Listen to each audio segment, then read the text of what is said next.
जय श्री कृष्णा। आप सभी को कार्तिक मास के 15वें दिन की ढेरों शुभकामनाएं। प्रिय दर्शकों, आप सुन रहे हैं कार्तिक मास महात्म्य। कार्तिक मास महात्म्य में आज 15वें दिन की कथा आप सुनेंगे, 16वां अध्याय सुनेंगे, क्योंकि हमारा महात्म्य पूर्णिमा से आरंभ हुआ है और कार्तिक जो है प्रतिपदा से आरंभ होता है। इस प्रकार से आज 16वां अध्याय आपको श्रवण करने को मिलेगा। आज सूर्य के मुख से अमावस्या है, जो भी पितृकर्म करने हैं वो आज कीजिएगा। पितृकार्य अमावस्या आज ही है। कल सायंकाल को लक्ष्मी पूजन के लिए उत्तम मुहूर्त था, इसीलिए आप सायंकाल को दिवाली कर सकते थे, परंतु पितृ पूजन कल नहीं था। पितृ पूजन आज ही होगा। आज 21 अक्टूबर है, तो आज पितृ पूजन कीजिएगा। गीता के 7वें अध्याय को श्रवण करके उसका पुण्य अपने पितरों को अवश्य अर्पित कीजिएगा, इससे आपका कल्याण होगा। और कुछ लोग जानना चाह रहे होंगे कि पंडित जी फिर गोवर्धन कब करें, क्योंकि हम तो दिवाली कर चुके हैं 20 को। तो जो लोग 20 को दिवाली कर चुके हैं उनको गोवर्धन की तो प्रतीक्षा करनी होगी, क्योंकि गोवर्धन जो है ना वो सायंकाल को पूजा नहीं जाता। प्रातःकाल अर्थात सूर्योदय के अनुसार उसकी गणना होती है और वो प्रतिपदा में होता है। तो प्रतिपदा सूर्य के मुख से रहेगी 22 तारीख को। 22 को गोवर्धन होगा। प्रिय दर्शकों, बाकी जानकारी के लिए वीडियो में आपके लिए प्रस्तुत करूंगा। अभी हम आज का अध्याय आरंभ करेंगे। अभी तक आपने सुना कि कैसे कार्तिक मास महात्म्य में भगवान ब्रह्मदेव कहते हैं कि क्या विधि है कार्तिक स्नान की, कैसे स्नान करना चाहिए, भगवान विष्णु का पूजन कैसे करना चाहिए, भगवान शालिग्राम का पूजन कैसे करना चाहिए, तुलसी की क्या महिमा है उसका वर्णन आया। तुलसी की महिमा के वर्णन के साथ मनुष्य का कैसा संबंध अपनी भार्या के साथ होना चाहिए, एक पत्नी का पति के साथ कैसा संबंध होना चाहिए, परिवार कैसा होना चाहिए, और साथ ही वर्णन आया कि आश्रमों में गृहस्थ आश्रम सबसे श्रेष्ठ कैसे है। इतने सारे आश्रम हैं, उनमें गृहस्थ आश्रम श्रेष्ठ कैसे है। अब महत्वपूर्ण वृतांत चल रहा है कि किस प्रकार से दुष्ट राक्षस सभी प्रकार के वेद मंत्र आदि को हर के और पाताल में समुद्र में ले जाता है। क्यों? क्योंकि उसे ज्ञात हुआ कि जो देवता हैं उन्हें शक्ति कहाँ से मिलती है। ये देवता बार बार पराजित होते हैं, फिर भी इनको शक्तियाँ कहाँ से आ जाती हैं। तो राक्षस को पता लगा कि ये शक्तियाँ इनके वेद मंत्रों से आती हैं। जब सामान्य जन वेद मंत्र जाप आदि करते हैं तो उससे देवताओं को शक्ति आती है। अतः उसने सभी वेदों को उठाया, सभी मंत्रों को उठाया और ले जाके समुद्र में डाल दिया। अब तो हाहाकार मच गया साहब। ब्रह्मदेव ढूंढते फिरे, सभी देवता ढूंढते फिर रहे हैं, वेद कहाँ गए, पुराण कहाँ गए, मंत्र कहाँ गए। अगर नहीं मिलेंगे तो हम तो शक्तिहीन हो जाएंगे। सभी घबरा जाते हैं। घबरा के कहाँ पहुँचते हैं? एक ही ठिकाना, नारायण नारायण नारायण। भगवान नारायण के दर पर पहुँचे। अब ये समय भी भगवान के शयन का है। इस वक्त तो भगवान शयन में है, देव उठने पर भगवान जागते हैं। तो पहुँचे ब्रह्मदेव को लेके कि प्रभु कुछ कीजिए, भगवान तो सो रहे हैं। ब्रह्मदेव जाते हैं, उपाय करते हैं, नाना प्रकार के उपाय करते हैं भगवान विष्णु को जागृत करने के लिए। अनेकों मंत्रों से उनकी स्तुति करते हैं, स्तुति गान करते हैं। तब भगवान विष्णु जागृत होते हैं। उनसे निवेदन करते हैं, प्रभु सभी वेदों को, मंत्रों को, सबको दुष्ट राक्षस चुरा कर ले गया है, न जाने कहाँ फेंक दिया है, और उनके बिना ये बेचारे देवता शक्तिहीन हो गए हैं। तो अब इससे आगे का वृतांत सुनेंगे हम। आज का अध्याय आरंभ करते हैं। आपसे निवेदन बस इतना है कि यह पवित्र कार्तिक मास महात्म्य का वीडियो है, तो कृपया वीडियो को एक बार लाइक अवश्य कर दीजिएगा। अपने कार्तिक स्नान को सफल बनाने के लिए और भगवान विष्णु का आशीर्वाद प्राप्त करने के लिए कमेंट बॉक्स में अवश्य लिखिएगा ओम नमो भगवते वासुदेवाय या जय श्री हरि। आप देख रहे हैं देवभूमि ज्योतिष संस्थान का प्रतिष्ठित YouTube चैनल देवभूमि धार्मिक। हम यहाँ सभी व्रत और त्योहारों की सही शास्त्रीय जानकारी प्रदान करते हैं। ज्योतिष शास्त्र और पंचांग के आधार पर आपको बताते हैं कौन सी तिथि कब है, व्रत आदि कब करना है, क्या विधि है, क्या नियम है और क्या गलती नहीं करनी है। यदि आप सभी व्रत और त्योहारों की सही शास्त्रीय जानकारी पाते रहना चाहते हैं तो कृपया चैनल को सब्सक्राइब कीजिए और बेल आइकन को प्रेस कीजिए। जब आप सब्सक्राइब का बटन दबाएंगे तो वहाँ एक घंटी का निशान बना हुआ आता है, उसको अवश्य दबाइएगा, तभी आपको हमारे सारे वीडियो प्राप्त होंगे। आइए प्रिय दर्शकों, अब आज का अध्याय आरंभ करते हैं। सर्वप्रथम परम पूज्य गुरुदेव के चरणों की वंदना करते हैं। गुरुर्ब्रह्म गुरुर्विष्णु गुरुर्देव महेश्वरः गुरुर्साक्षात् परब्रह्म तस्मै श्री गुरुवे नमः। बोलिए गुरुदेव महाराज की जय। या देवी सर्वभूतेषु मां सरस्वती रूपेण संस्थिता नमस्तस्यै नमस्तस्यै नमस्तस्यै नमो नमः।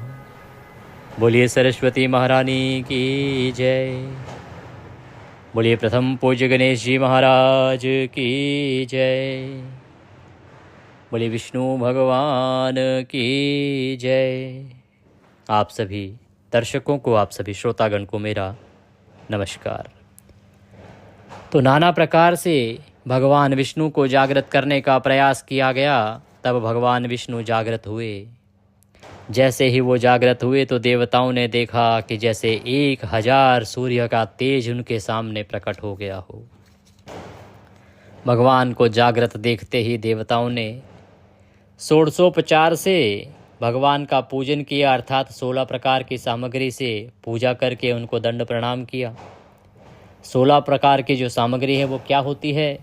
16 प्रकार की सामग्री होती है जिसे हम षोडशोपचार में प्रयोग करते हैं। सबसे पहले आवाहन होता है भगवान का, फिर आसन होता है, पाद्य होता है, अर्घ्य होता है, आचमनी कराते हैं, स्नान कराते हैं, वस्त्र अर्पित करते हैं, जनेऊ देते हैं, चंदन, पुष्प, धूप, दीप, नैवेद्य और तांबूल के बाद प्रदक्षिणा और नमस्कार। ये है 16 प्रकार से भगवान का पूजन। षोडशोपचार पूजन कहते हैं इसको। तो षोडशोपचार से भगवान नारायण का पूजन किया गया देवताओं द्वारा। तब विष्णु जी बोले, देखो हम तुम्हारे गीत वाद्य मंगल से संतुष्ट हैं कि भाई तुमने हमें जागृत करने के लिए या हमें मनाने के लिए, संतुष्ट करने के लिए जो गीत गान किया, वाद्य बजाए, जो मंत्र जाप आदि किया, उससे हम संतुष्ट हैं। तुम सबको मनवांछित फल देंगे। भगवान कहते हैं कि मैं जानता हूँ तुम किस उद्देश्य की पूर्ति के लिए यहाँ आए हो। देखो दुष्ट राक्षस शंख ने जो वेद मंत्र हर लिए हैं वो सब के सब जल में हैं और उन वेदों को हम तुमको लाके देंगे। सागर नंदन शंख नाम असुर को मार देंगे। आज से वेद हमेशा बीज मंत्र यज्ञ सहित कार्तिक मास में जल में रहेंगे। तब भगवान विष्णु कहते हैं कि देखो जी ये तो चले गए जल में, अब मैं इनको ला भी दूंगा जाके, और जो दुष्ट राक्षस है शंख जिसका नाम है उसको मार भी दूंगा। पर आज के बाद जब भी कार्तिक मास आएगा ये सभी बीज मंत्र आदि जल में वास करेंगे। यज्ञ सहित सभी प्रकार के जो पूजा पाठ के वेद हैं वो सब जल में वास करेंगे। कब तक? पूरे कार्तिक मास। तुम लोग भी मुनि सहित हमारे साथ आओ, आज से हम भी कार्तिक मास में जल में रहेंगे। भगवान विष्णु कहते हैं कि तुम सारे देवता भी आओ मुनियों के साथ, और हम सब भी जल में ही वास करेंगे पूरे कार्तिक मास। जो लोग कार्तिक मास जल में स्नान करेंगे उनको यज्ञ के अंत में स्नान के समान फल होगा। जो मनुष्य सदा कार्तिक व्रत करेंगे वे हमारे लोक को प्राप्त करने योग्य हैं। उनकी विघ्नों से रक्षा करना। हे वरुण तुम पुत्र नाती देना, हे कुबेर तुम धन देना। मेरे रूप को धारण किए जीवन मुक्त हैं। जन्म भर जिन लोगों ने इस व्रत को किया वे तुमसे माननीय है। एकादशी को तुम लोगों ने हमें जगाया है, इससे एकादशी भी यह माननीय है, हमको अत्यंत प्रीति देने वाली है। और भगवान देवताओं से कहते हैं 2 व्रत हमको बहुत प्रिय हैं। ये दोनों व्रत अत्यंत प्रीतिदायक हैं। कौन से? कार्तिक मास और एकादशी जैसे हमारे लोक के प्राप्त करने वाले हैं। ये जो व्रतों को करते हैं, कौन से व्रत को? कार्तिक मास का व्रत और एकादशी का व्रत, उनको भगवान का वैकुंठ प्राप्त हो जाता है। वैसे दान, तीर्थ, तप, यज्ञ नहीं, जितना अधिक फल कार्तिक मास स्नान व्रत और एकादशी व्रत से है। तब नारद जी बोले, भगवान ऐसा कहकर मत्स्य रूप धरकर आकाश से विंध्याचल रहने वाले कश्यप जी की अंजलि में प्राप्त हुए। तो इतना भगवान ने देवताओं को कहा। तदुपरांत भगवान ने वहां से छलांग लगा दी समुद्र में। मत्स्य अर्थात एक छोटी सी मछली का उन्होंने रूप धारण किया। तो जैसे ही अब उस समुद्र में क्या था कि जो ऋषि कश्यप हैं वो अर्घ्य दे रहे थे, तो जैसे ही वो अर्घ्य देने लगे उनकी अंजलि में भगवान आ गए मत्स्य रूप में, मछली के रूप में। उन्होंने जैसे ही उस जीव को देखा उन्होंने उसे कमंडल में डाल दिया कि ये मेरे हाथ में है, तो चलो इस जीव को मैं पाल लेता हूँ।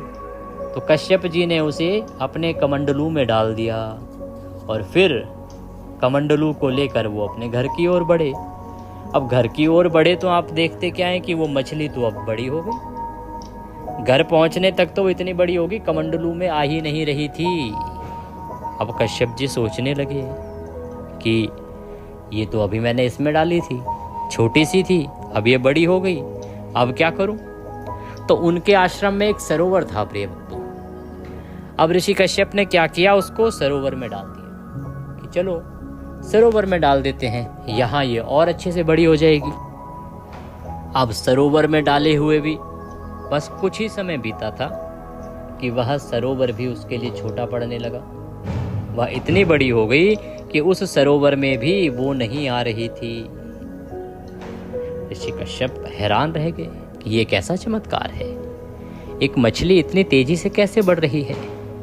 पर ऋषि को जीव की जान तो बचानी थी, अतः उन्होंने निर्णय किया कि चलो मैं इसको अब समुद्र में ही डाल देता हूँ। और कश्यप जी ने उसको विशालकाय मछली को समुद्र में डाल दिया।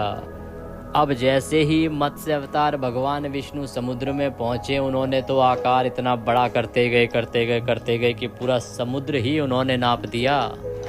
इतना आकार कर लिया इस जगत के पालनहार ने। आप सोचिए, इतनी बड़ी मछली जो पूरे समुद्र में छा गई हो। इतने बड़े हो गए भगवान। और जब इतने बड़े हो गए तो अब तो पूरे समुद्र में जो भी हलचल हो रही सब उनको पता साहब। उन्होंने तुरंत ही देख लिया कि कहाँ तो वो शंख नाम का असुर है, कहाँ सारे वेद हैं, कहाँ सारे मंत्र हैं। उन्होंने पकड़ा उस शंख नाम असुर को और उसको जो मारा उसके प्राण निकल गए साहब। और उसको अपने हाथ में लेकर बद्री नारायण के आश्रम में आ गए। सब ऋषियों को बुलाया, वचन बोले, जल के अंदर वेदों को ढूंढो, जल से षडंग रहस्य सहित लाओ। तब तक देवों समेत हम प्रयाग में हैं। तो भगवान विष्णु ने कहा, देखो ये जो दुष्ट राक्षस था ना, इसने यहीं छुपा रखे हैं सारे के सारे। अब सारे ऋषि मुनि जाओ नीचे, उनको उठा के लेके आओ, तब तक हम यहीं बद्रीनाथ के पास जो स्थान है ना प्रयाग, तो भगवान कहते हैं कि अब हम देव सहित प्रयाग में वास करते हैं। आप तब तक इनको लेके आओ नीचे से। वेद के 6 अंग हैं, छंद, व्याकरण, कोश, चिकित्सा, ज्योतिष और छठा होता है स्मृति। इन 6 अंगों से षडंग वेद कहलाता है, 6 अंग वाला वेद कहलाता है। वेद का मुख क्या है? वेद का मुख है शब्द शास्त्र, नेत्र ज्योतिष है, कर्ण निरुक्त है, हाथ कल्प है, शिक्षा नासिका है और 2 पांव हैं छंद। और इस प्रकार पंडित लोग कहते हैं। देव ऋषि नारद जी बोले कि इस प्रकार इस पर तपोबल युक्त ब्राह्मणों द्वारा यज्ञ युक्त 6 अंग के साथ में वेद लाए गए। सभी 6 अंगों के साथ वेदों को ऊपर लाया गया। हे राजन, जिन जिन वेदों में जिस जिस ब्राह्मण को जो जो मिला उस भाग का वह तब से ऋषि हुआ। आप देखेंगे जब भी कभी वेदों को पढ़ेंगे आप, तो वहाँ अमुक अमुक भाग का जो है ना ऋषि नाम लिखा हुआ है कि इसका ऋषि कौन है, इसका ऋषि कौन है। तो समुद्र से जब ऋषि गण गए और निकाल के लाए वो सप्त ऋषि, तो जिस जिसने जिस हिस्से को ढूंढा षडांग में से उस अंग का नाम उस ऋषि के नाम से रख दिया गया। इसके ऊपर सब ब्राह्मण मिलके प्रयाग को ब्रह्मा युक्त विष्णु जी से मिले, वेद दिए। ब्रह्मा जी पृथ्वी में प्रणाम करके बोले, देव बोले, हे देव देव, हे जगन्नाथ, हमारा कहना सुनो। हे प्रभु, हमारा आनंद का काल है, इससे आप वरदान दो। इस स्थान में ऋषि लोगों ने नष्ट वेद फिर पाए हैं। हम लोगों को हे लक्ष्मीपते आपकी कृपा से यज्ञ में भाग प्रकट हुए। इस कारण से पृथ्वी मंडल में यह स्थान श्रेष्ठ है, पुण्यवर्धक है, मुक्तिदाता है। आपके प्रसाद से ही यह समय महापुण्य ब्रह्म हत्या को शुद्ध करने वाला अक्षय फलदाता हो, ऐसा वरदान दीजिए। विष्णु बोले, हे देवों, मेरा भी ऐसा ही मत है।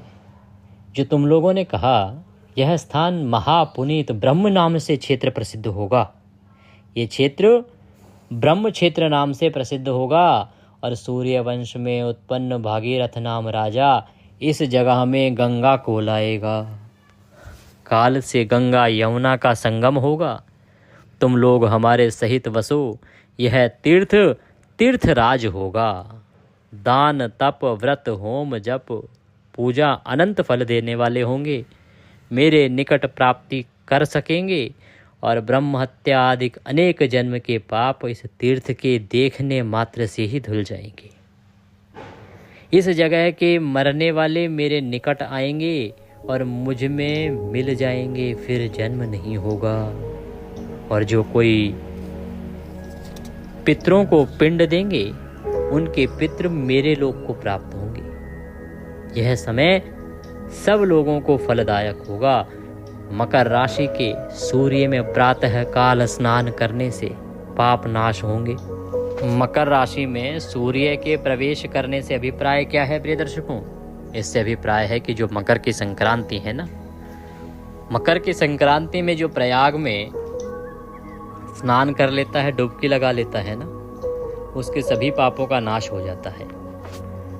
मकर युक्त माघ में जो लोग स्नान करते हैं उनके देखने से पाप दूर होंगे, जैसे सूर्य के देखने से अंधकार दूर हो जाता है। और जो माघ कार्तिक में स्नान करेंगे उनको 3 तरह की मुक्ति देंगे, सतलोकत्व, स्वरूपत्व और समीपत्व। तुम सब मुनि मेरा वचन सुनो। बदरी वन में हम सदा रहते हैं, हम सब जगह के जानने वाले हैं। दूसरे वर्ष में 10 वर्ष की तपस्या में जो फल प्राप्त होता है सो इस जगह में 1 दिन में मिल जाएगा। भगवान नारायण कहते हैं कि दूसरे किसी क्षेत्र में यदि आप 10 वर्ष तक तपस्या करते हैं तो 10 वर्ष की तपस्या से जितना फल मिलेगा उतना फल प्रयाग में केवल 1 दिन भी यदि आपने तपस्या कर ली तो उसी से प्राप्त हो जाएगा। कहते हैं जो मनुष्य इसके दर्शन करेंगे वे जीते मुक्त हैं, उनमें कुछ पाप नहीं है। कार्तिक में जागे, माघ में यज्ञ का उत्सव हुआ, इससे दोनों मास व्रत स्नान आदि कर्म में समान कहे गए हैं।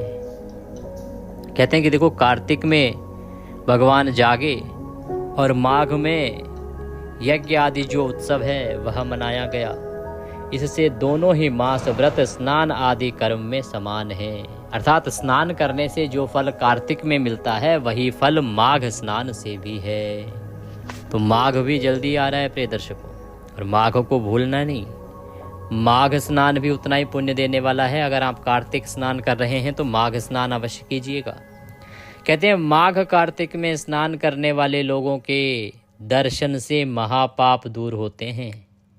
जो लोग माघ स्नान करते हैं या कार्तिक स्नान करते हैं ना, ऐसे लोगों का केवल दर्शन मात्र हो जाए तो भी आपके पाप नष्ट हो जाते हैं। इतना अधिक पुण्यदायी है यह कार्तिक स्नान और माघ स्नान। बोले विष्णु भगवान की जय। इसी के साथ आज का यह अध्याय यहाँ पूर्ण होता है। अब हम सुनेंगे कल इससे आगे का वृतांत, इससे आगे की कथा। आगे के जो अध्याय हैं वो कुछ बड़े हैं, तो हो सकता है कल से थोड़ा सा अधिक समय जाए। कल का और आज का ये 2 अध्याय छोटे थे और इनका निर्धारण भी हमने इसी प्रकार किया था कि ये दिवाली के आसपास ही जब आते हैं तो इससे क्या है कि दिवाली पर हमारे पास समय का थोड़ा अभाव होता है। अब से ठीक 1 घंटे बाद ये कथा आपको प्राप्त होगी और अब हम रात्रि को इसकी रिकॉर्डिंग कर रहे हैं, क्योंकि 2-3 दिन से धनतेरस के बाद से ही हमारे पास पूजाओं की भरमार होती है, बहुत सारी जगह जाना होता है, यात्राएं होती हैं। तो कल हम आगे का अध्याय सुनेंगे। प्रिय दर्शकों, आप सभी को दीपावली की ढेरों शुभकामनाएं। जिन्होंने 20 को दिवाली की है उन्हें भी ढेरों शुभकामनाएं, और जो 21 को कर रहे हैं बड़ा उत्तम है। सूर्य के मुख से अमावस्या है, कल्याणकारी है। पितृ पूजन कीजिएगा और पितृकर्म के बाद दीपावली पूजन कीजिएगा। कुछ कहना चाहें, पूछना चाहें तो कमेंट बॉक्स में लिख सकते हैं। आपकी स्क्रीन पर नंबर आ रहा है, उस पर यदि दक्षिणा आदि भेजना चाहें तो भेज सकते हैं। QR कोड भी दिया है, क्योंकि कई बार नंबर पर फेल हो जाती है पेमेंट। आप QR कोड पे सीधा स्कैन कीजिए और बैंक खाते में आ जाएगा हमारे, तो आप उस पर भी भेज सकते हैं। ध्यान दीजिएगा कि आपने दिवाली पूजन किया है और चौकी अगर लगाई है तो चौकी का विसर्जन कब करना है, कैसे करना है, ये बड़ा प्रश्न है। इसके ऊपर मैंने एक वीडियो बहुत कम टाइम में बना के दिया है आपको, उसका लाभ लीजिए, क्योंकि इसमें केवल दिवाली के दिन की पूजा नहीं है। जिस दिन आप उसको हटा रहे हैं ना चौकी को, उस दिन भी सूक्ष्म पूजा होगी, उसका ध्यान देना। और दिवाली की जो चौकी होती है इसका विसर्जन नहीं करते। इसमें कुछ वस्तुएं ऐसी होती है जिनका विसर्जन होता है और कुछ का विसर्जन नहीं होता है। तो ध्यान से देख लीजिएगा, वीडियो मैंने आपके लिए अपलोड करवा दिया है। कल हम आगे का वृतांत सुनेंगे और आगे महत्वपूर्ण घटनाक्रम जो घटित हो रहा है, गोवर्धन बाकी है भी होना, और गोवर्धन के बाद आप मनाएंगे भाई दूज। उसके बाद आगे के वृतांत आएंगे। बहुत बड़ी एकादशी आ रही है, बहुत बड़ी नवमी आ रही है। अब हम पुनः कार्तिक के जो बड़े कर्म हैं उन पर आएंगे, क्योंकि कार्तिक मास में ऐसे बहुत से उत्तम कर्म हैं जो होने जा रहे हैं। नारायण सब पर कृपा करें। कल मिलते हैं नए अध्याय के साथ। जय श्री कृष्ण।